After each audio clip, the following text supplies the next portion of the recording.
ويسر لي أمري واحلل عقدة من لساني يفقهوا قولي رب زدني علما رب زدني علما رب زدني علما.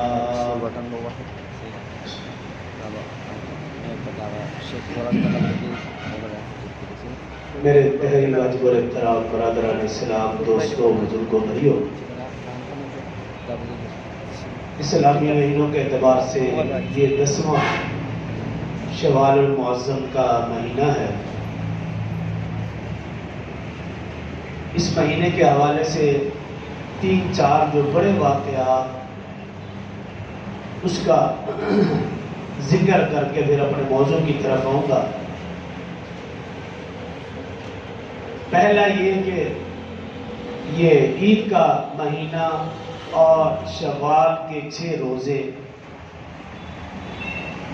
اور دوسری بات شوال کے مہینے میں رسول اللہ صلی اللہ علیہ وآلہ وسلم کی زوجہ محترمہ ام المؤمنین اما عائشہ صدیقہ رضی اللہ عنہا، ان کا نکاح بھی اسی مہینے میں ہوا اور رخصتی بھی اسی مہینے میں.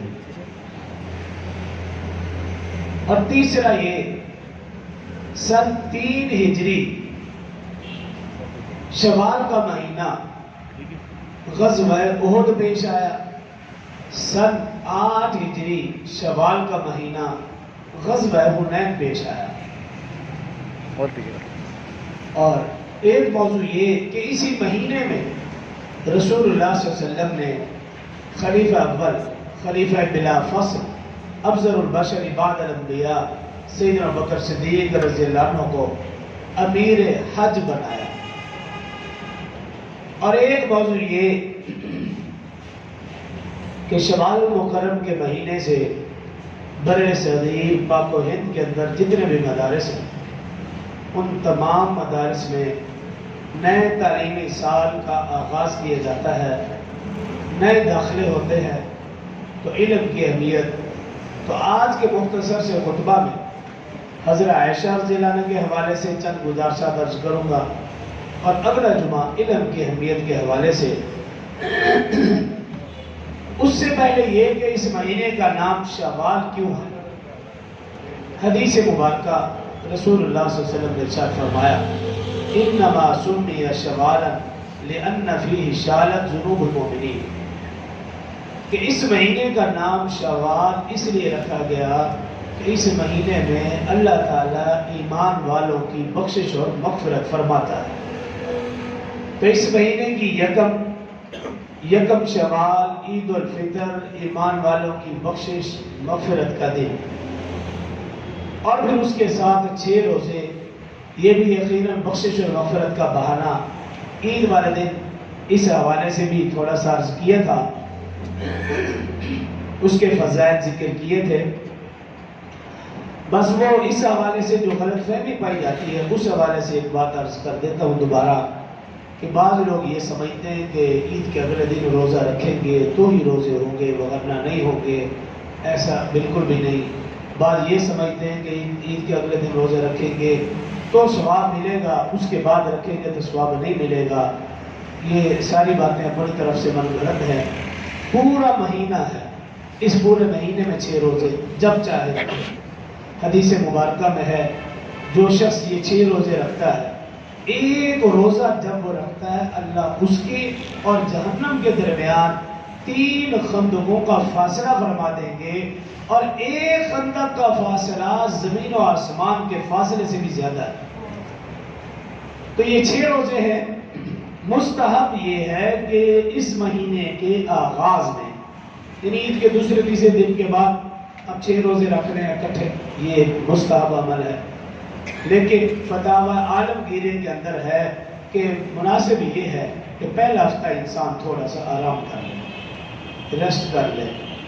اور اب اس دور میں تو ہم اچھی طرح جانتے ہیں کہ اس ریسٹ کا مطلب یہ ہے کہ ان دنوں میں ظاہر ہے کہ ہمارا آنا جانا یا مہمانوں کا آنا جانا، ان دنوں میں آپ روزہ رکھیں گے تو اگلا سمجھے گا اس نے کھلانے پلانے سے بچنے کی غرض سے روزہ ہی رکھ لیے. تو فتاوی عالمگیریہ والی بات بالکل 100% درست ہے. اس نے 600 بڑے اس وقت کے جید مفتی احترام کے فتاوی جواب، اس میں لکھا ہے کہ سب سے مناسب اور بہتر طریقہ یہ ہے پہلا ہفتہ چھوڑ کر دوسرا، تیسرا، چوتھا ہفتہ ہر ہفتے میں 2 روزے رکھتے چلے جائیں، اور اس میں بھی کوشش کی جائے کہ پیر جمعرات، تاکہ ڈبل ثواب ہو جائے۔ تو یہ تو اب روزوں کے متعلق بات ہو گئی۔ اب اصل موضوع کی طرف آتا ہوں۔ شوال المعظم کے مہینے میں رسول اللہ صلی اللہ علیہ وسلم کی زوجہ ام المؤمنین امہات المؤمنین اما عائشہ صدیقہ رضی اللہ عنہا، ان کا نکاح بھی اسی مہینے میں ہوا اور رخصتی بھی 3 سال کے بعد اسی مہینے میں ہوئی۔ 17 رمضان، اس حوالے سے میں نے کچھ فضائل بیان کیے تھے فجر کی نماز میں۔ آج کوشش کروں گا ان فضائل سے ہٹ کر کوئی اور بات کروں، کیونکہ اکثر نمازی فجر میں وہی تشریف لاتے ہیں۔ اما عائشہ صدیقہ رضی اللہ عنہا بعثت نبوی کے 3 یا 4 سال مکہ المکرمہ میں پیدا ہوئی۔ والد ماجد کا نام ابوبکر صدیق رضی اللہ عنہ، والدہ ماجدہ کا نام زینب کنیت ام رومان۔ یہ واحد زوجہ محترمہ ہے جب انہوں نے آنکھ کھولی اس گھر کا ہر فرد مسلمان تھا اور صحابی رسول تھا۔ یہ اعزاز صرف اما عائشہ کو حاصل ہے۔ ان کے والد ماجد رسول اللہ صلی اللہ علیہ وسلم پر ایمان لانے والے سب سے پہلے شخص، ان کے والد ماجد رسول اللہ صلی اللہ علیہ وسلم کے سب سے پہلا دیوانہ، سب سے پہلا فرزانہ، سب سے پہلا مستانہ اور صحیح معنوں میں عاشق رسول تھا، سیدنا ابوبکر صدیق رضی اللہ تعالیٰ۔ بعثت نبوی کے 3 یا 4 سال آپ کی ولادت ہوئی۔ ابھی 4 یا 5 سال کی تھی۔ ان کی ذہانت اور فطانت کا اندازہ لگائیے۔ رسول اللہ صلی اللہ علیہ وسلم نے جو ان کی تعریف میں جملے ارشاد فرمائے وہ سننے کے قابل ہے۔ رسول اللہ صلی اللہ علیہ وسلم سیدنا ابوبکر صدیق رضی اللہ عنہ کے گھر تشریف لائے، اور یہ واحد گھر تھا۔ رسول اللہ صلی اللہ علیہ وسلم فرمایا کرتے تھے کہ مجھے اللہ کی طرف سے بھی اجازت تھی، سیدنا ابوبکر صدیق رضی اللہ عنہ کے گھرانے کی طرف سے بھی اجازت تھی، میں جب چاہتا جس وقت چاہتا ان کے گھر میں تشریف لے جایا کرتا تھا۔ مجھے اللہ کی طرف سے بھی ممانعت نہیں تھی اور اس گھرانے کی طرف سے بھی ممانعت نہیں تھی۔ رسول اللہ صلی اللہ علیہ وسلم تشریف لائے سیدنا ابوبکر رضی اللہ عنہ کے گھر۔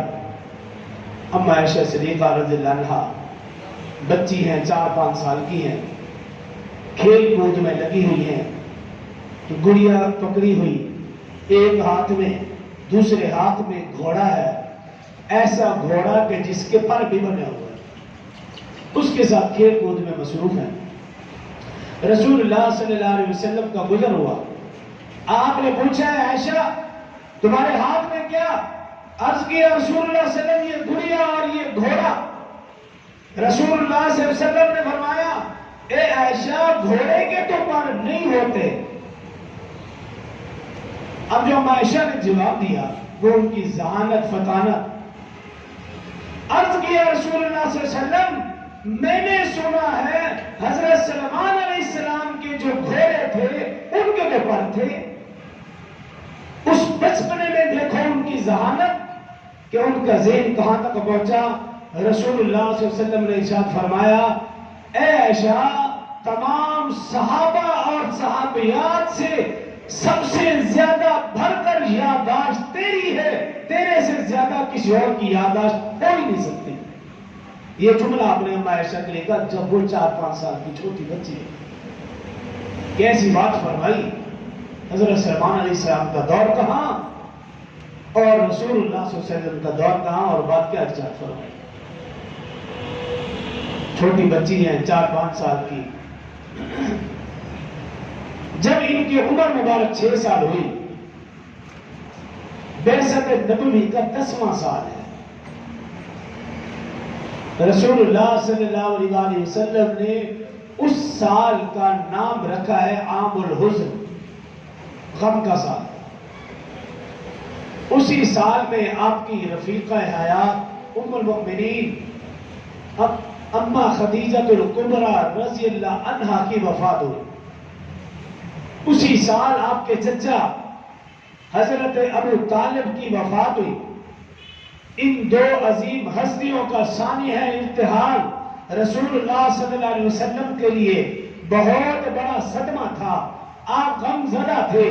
آپ نے اس سال کو عام الحزن کا نام دیا، اور آپ کے اس غم کو اللہ کے بعد اگر اس کائنات میں سب سے زیادہ سمجھنے والا کوئی شخص تھا، اس کا نام سیدنا ابوبکر صدیق رضی اللہ عنہ تھا۔ وہ سمجھ رہے تھے رسول اللہ صلی اللہ علیہ وسلم کے غم کو۔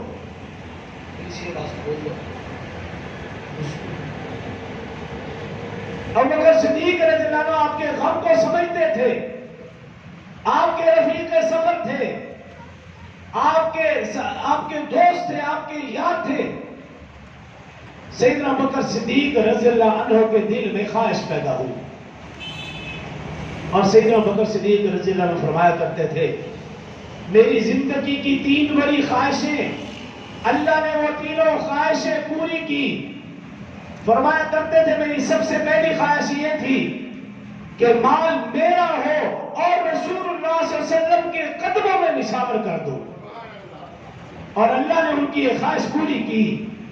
پوری تاریخ انسانیت گواہ ہے کہ اس کائنات میں سب سے زیادہ مال جو ہے رسول اللہ صلی اللہ علیہ وسلم کی جان پر خرچ کرنے والا اگر کوئی شخص ہے، وہ سیدنا ابوبکر صدیق رضی اللہ تعالیٰ عنہ۔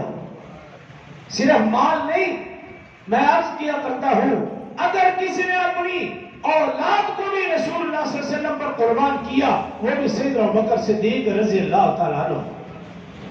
اور فرمایا کرتے تھے میری دوسری خواہش یہ ہے کہ اللہ کو ایسا موقع دے، آنکھیں میری ہوں اور چہرہ رسول اللہ صلی اللہ علیہ وسلم کا ہو۔ فرمایا کرتے تھے اللہ نے میری یہ خواہش بھی پوری کی۔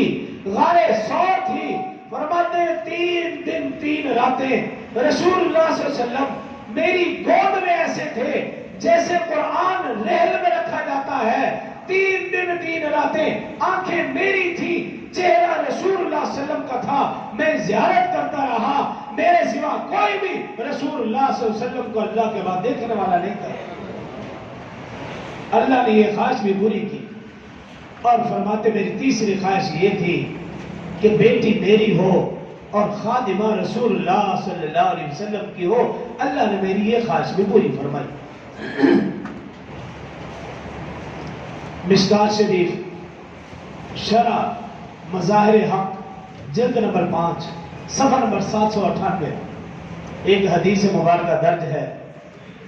اما عائشہ صدیقہ رضی اللہ عنہ فرماتی ہیں رسول اللہ صلی اللہ علیہ وسلم نے ارشاد فرمایا کہ جبرائیل امین علیہ السلام 3 راتیں مسلسل خواب میں عمدہ قیمتی ریشمی کپڑے میں لپٹی ہوئی ایک تصویر لایا کرتے تھے، اور مجھے دکھاتے اور مجھے کہتے یا رسول اللہ صلی اللہ علیہ وسلم یہ تصویر آپ کی ہونے والی بیوی کی ہے۔ میں اس تصویر کو دیکھتا تو وہ ہو بہو آپ کے ہم شکل ہوتی۔ یہ بات رسول اللہ صلی اللہ علیہ وسلم نے اما عائشہ سے فرمائی۔ مشکات شریف اس کی شرح مظاہر حق جلد نمبر 5 صفحہ نمبر 798۔ اور رسول اللہ صلی اللہ علیہ وسلم اس فرشتے سے فرماتے جبرائیل امین علیہ السلام سے، اے جبرائیل اگر یہ خواب اللہ کی طرف سے ہے اور سچا ہے تو اللہ ضرور اپنے غیب کے خزانوں سے اس عورت کو میری رشتہ ازدواج والی زندگی میں منسلک کر دے گا۔ رسول اللہ صلی اللہ علیہ وسلم نے یہ حدیث ام عائشہ رضی اللہ عنہ کو خود سنی شادی کے بعد۔ تو گویا رسول اللہ صلی اللہ علیہ وسلم کی عمر مبارک 50 سال کے لگ بھگ ہوئی. رسول اللہ صلی اللہ علیہ وسلم کی عمر مبارک 50 سال. اما عائشہ رضی اللہ عنہ کی عمر مبارک 6 سال کے لگ بھگ. مکہ میں 10 نبوی میں نکاح ہوا. رسول اللہ صلی اللہ علیہ وسلم اس کے بعد مدینہ تشریف لے گئے. 3 سال کے بعد مدینہ میں جا کر رسول اللہ صلی اللہ علیہ وسلم کی عمر مبارک 53 سال کے لگ بھگ تھی اور اما عائشہ رضی اللہ عنہ کی عمر مبارک 9 سال کے لگ بھگ تھی اور رخصتی ہوئی. یہ عمریں تھی دونوں کی. اب عمر جو بھی ہو، ایمان والے کو نہ پہلے اعتراض تھا نہ آج اعتراض ہے، نہ ہی قیامت تک کوئی ایمان والا اعتراض کر سکتا ہے، نہ ہی اعتراض کرنے کی اجازت ہے، نہ ہی گنجائش ہے. اعتراض وہی کرے گا جو ایمان سے ہاتھ دھو بیٹھے. اعتراض وہی کرے گا جس نے قرآن و حدیث کو عقل سے سوچا. جس نے عقل سے نہیں، قرآن کی سب سے پہلی آیت مبارکہ الذین یؤمنون بالغیب، اللہ فرماتے تم میں سے مومن وہی ہے جو غیب پر ایمان لائے. سمجھ آئے یا نہ آئے، نظر آئے یا نہ آئے، اللہ نے جو فرما دیا، رسول اللہ صلی اللہ علیہ وسلم نے جو فرما دیا، بس وہی بات ہمارے لیے آخری ہے. اس کے علاوہ اور کوئی بات ہو ہی نہیں سکتی. یہ ایمان والے کی تعریف ہے. اور بے ایمان اس کو عقل سے سوچتا ہے. اور آج ہم اپنے ماحول معاشرے میں دیکھتے ہیں، اگر یورپ والے رسول اللہ صلی اللہ علیہ وسلم کے اس رشتہ ازدواج پر انگلی اٹھائیں، اس رشتہ ازدواج کو تنقید کا نشانہ بنائیں، ہمیں اتنا دکھ نہیں جتنا آج کا مسلمان اور اس دھرتی پر رہنے والا مسلمان، جو دھرتی خالصتاً اسلام کے نام پر حاصل کی گئی، جب وہ رسول اللہ صلی اللہ علیہ وسلم کے اس رشتہ ازدواج پر انگلی اٹھاتا ہے تو ہمیں افسوس ہوتا ہے کہ وہ پھر بھی اپنے آپ کو مسلمان کہے اور پھر بھی وہ اپنے آپ کو ایمان والا کہے. اس سے بڑا بے وقوف اس کائنات میں ہے ہی نہیں، اس سے بڑا بدبخت اس کائنات میں ہے ہی نہیں کہ تم نے کس ہستی پر اعتراض کیا. اور پھر دیکھیے، اس بات کو میں یوں سمجھانا چاہتا ہوں، ہمارا ایمان اور عقیدہ ہے رسول اللہ صلی اللہ علیہ وسلم کا ہر اٹھنے والا قدم، ہر کیا جانے والا عمل بعینہ اللہ کے حکم کے تابع ہے. یہ ہمارا ایمان اور عقیدہ ہے. نبی کا ہر اٹھنے والا قدم، ہر کیے جانے والا عمل اللہ کے حکم کے تابع ہے. قرآن میں اللہ نے 27واں سپارہ سورۃ النجم میں ارشاد فرمایا وَمَا يَنطِقُ عَنِ الْهَوَىٰ، اے میرے پیغمبر تم اپنی مرضی سے اپنا ہونٹ بھی نہیں ہلا سکتے. یہ اللہ نے رسول اللہ صلی اللہ علیہ وسلم کے متعلق کہا. جب نبی اپنی مرضی سے کوئی بات نہیں فرما سکتا تو وہ کوئی عمل کیسے کر سکتا ہوگا؟ اس لیے ہمارا ایمان اور عقیدہ ہے نبی کا اٹھنے والا ہر قدم اللہ کے حکم کے مطابق، کیا جانے والا ہر عمل اللہ کے عین حکم کے مطابق. ایک تو یہ ایمان اور عقیدہ، اور دوسرا رسول اللہ صلی اللہ علیہ وسلم شریعت کے امین اور علم بردار ہے. آپ نے جس کام کا حکم دیا اس کو کر کے بھی دکھایا. اگر آپ نے عبادت کا حکم دیا، عبادت کر کے دکھائی. تاریخ گواہ، احادیث گواہ، صحابہ اہل بیت اسلام کی زندگیاں گواہ. آپ ساری رات مصلی میں کھڑے ہوتے، اتنا لمبا قیام فرماتے کہ آپ کے پاؤں مبارک سوج جایا کرتے تھے. اتنا طویل سجدہ فرماتے. اما عائشہ فرماتی ہے میں یہ سمجھتی آپ کی روح پرواز کر گئی ہے. آپ اتنا روتے سجدے میں جیسے ہنڈیاں ابلتی ہے اور اس کے اندر سے آواز آتی ہے. رسول اللہ صلی اللہ علیہ وسلم کے دل مبارک سے ایسے آواز آیا کرتی تھی. اور صرف اپنی امت کی فکر، اس کے علاوہ کچھ بھی نہیں. عبادت کا یہ عالم تھا، صبر و تحمل اور برداشت کا یہ عالم. غزوہ خندق کا موقع ہے. ایک صحابی رسول اللہ صلی اللہ علیہ وسلم خدمت اقدس میں حاضر ہوئے، عرض کیا رسول اللہ صلی اللہ علیہ وسلم بھوک لگی ہے، بہت کمزوری ہے، کمر سیدھی نہیں ہو رہی، کمر کو سیدھا رکھنے کے لیے میں نے ایک پتھر باندھ رکھا ہے۔ رسول اللہ صلی اللہ علیہ وسلم نے ارشاد فرمایا اے میرے صحابی، اگر کمزوری ہے، بھوک ہے، کمر سیدھی نہیں ہو رہی تو پھر کپڑا ہٹایا اور کہا دیکھو میں نے 2 پتھر باندھ رکھے، میرا بھی یہی حال ہے۔ رسول اللہ صلی اللہ علیہ وسلم نے جس کام کا حکم دیا کر کے بھی دکھایا۔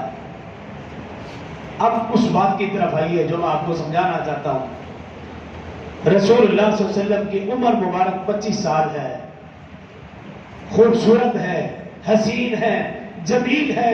میرا اور آپ کا ایمان اور عقیدہ اس کائنات میں رسول اللہ صلی اللہ علیہ وسلم سے بھر کر نہ کوئی حسین و جمیل خوبصورت پیدا ہوا نہ ہی قیامت تک ہوگا۔ یہ ہمارا ایمان اور عقیدہ ہے۔ حسن و جمال کے اوپر پھر ربیع الاول میں بات کروں گا۔ 25 سال کی عمر ہے، حسین و جمیل ہے، اعلیٰ حسب نسب والے، آپ کے خاندان جیسا کسی کا خاندان نہیں، آپ کے حسب نسب جیسا کسی کا حسب نسب نہیں، آپ کو کمارے رشتوں کی کمی بھی نہیں۔ لیکن دیکھیے رسول اللہ صلی اللہ علیہ وسلم کا طرز عمل، 25 سال کے کریئر نوجوان، آپ نے سب سے پہلی شادی عرب کی اس بیوہ خاتون سے کی جس کے 2 خاوند فوت ہو چکے ہیں، جس کے بچے بھی تھے۔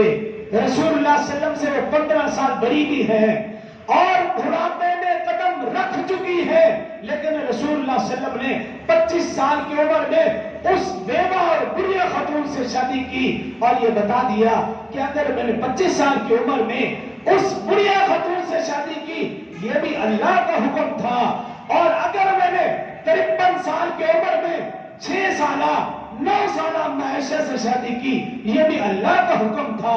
نبی اپنی مرضی سے نہ ہون ہلا سکتا ہے، نہ کوئی بات کر سکتا ہے، نہ ہی کوئی قدم اٹھا سکتا ہے، نہ ہی کوئی عمل کر سکتا ہے۔ یہ ہمارا ایمان اور عقیدہ ہے۔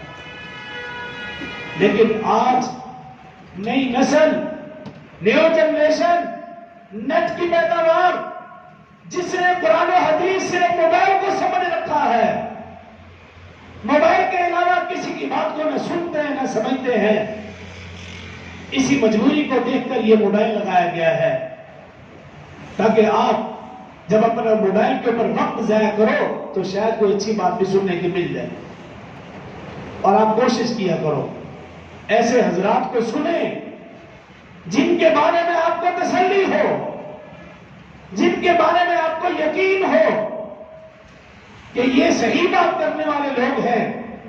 صرف داڑھی اور پگڑی اور اچھا کیمرہ اور اچھی جگہ دیکھ کر اس کو سننے کے عادی نہ بنے۔ ایسے ہی لوگ لوگوں کو گمراہ کرتے ہیں، اور قسم کھا کر کہتا ہوں لوگ سر پہ قرآن رکھ کے اور احادیث بخاری رکھ کے جھوٹ بول رہے ہیں۔ ان میں سے 1-2 نام میں لے دیتا ہوں صرف اس لیے کہ آپ کو پتہ چل سکے۔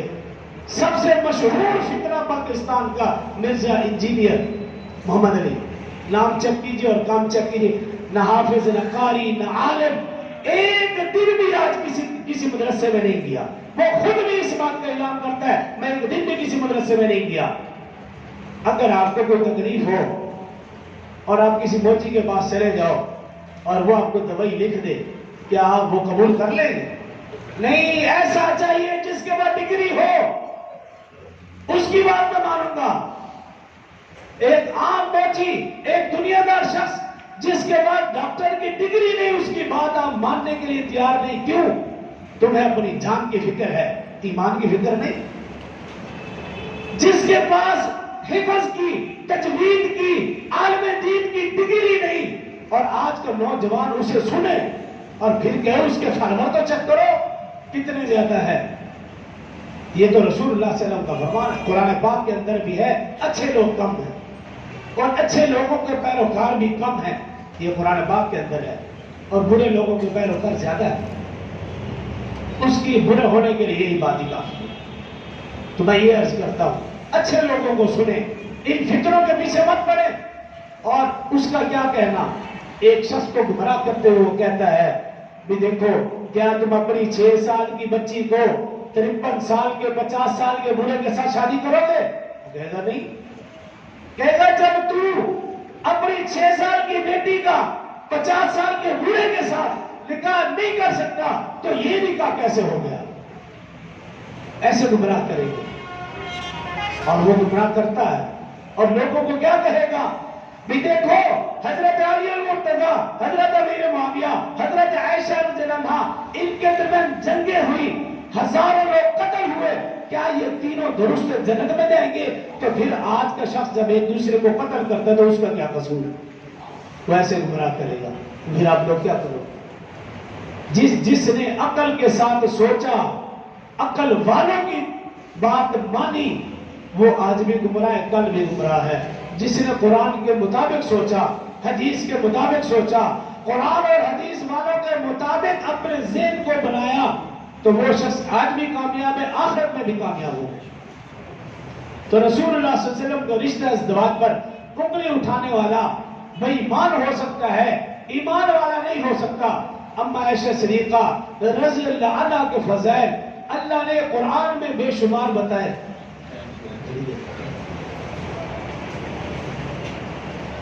قرآن پاک کے اندر دیکھیے، جو میں نے آیت مبارکہ آپ کے سامنے میں نے تلاوت کی ہے، اللہ نے قرآن میں بے شمار اما عائشہ کے فضائل بیان فرمائے. اور حدیث مبارکہ میں دیکھیے اس سے بھی زیادہ بے انتہا. اور آپ کے اعزاز کے لیے یہی بات ہی کافی ہے، آپ سب سے پہلی حافظ قرآن خاتون ہیں، اور یہی بات ہی کافی ہے.